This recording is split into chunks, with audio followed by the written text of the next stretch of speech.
guys, it's RKP Me here, and in this video we have a gaming PC build. So to kick things off with the processor, I went with the Intel Core i5-4150. This is a 3.5 GHz dual core processor. It has hyper-threading, so it has effectively making it 4 cores. A very good processor for entry-level gaming. For the motherboard, I went with the Asus Z97A.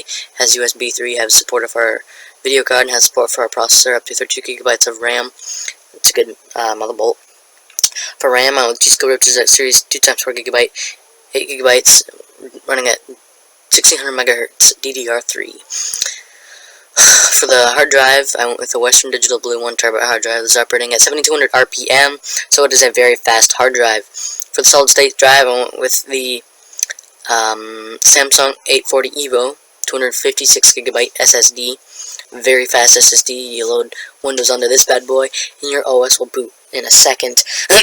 For the video card, went with the EVGA GeForce GTX 750 Ti, a very good graphics card from NVIDIA. It's got that EVGA ACX 2.0 Plus cooling unit on there. It comes super clocked, then you can overclock it some more. You'll get great performance, almost to the 760, and very good graphics card. For the power supply, I went with the Corsair CX Builder 430 watt. This build draws hardly any wattage at all. The i3 draws about 100 watts.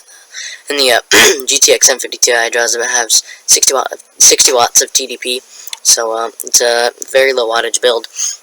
And for the case, I went with the Corsair 200R. It's pretty plain looking, gets the job done, cheap case, 20 bucks, USB 3, headphone microphone jack, nice power button. Nothing more you can ask from a case. This all comes to the market at $545. RKP Me signing out, peace.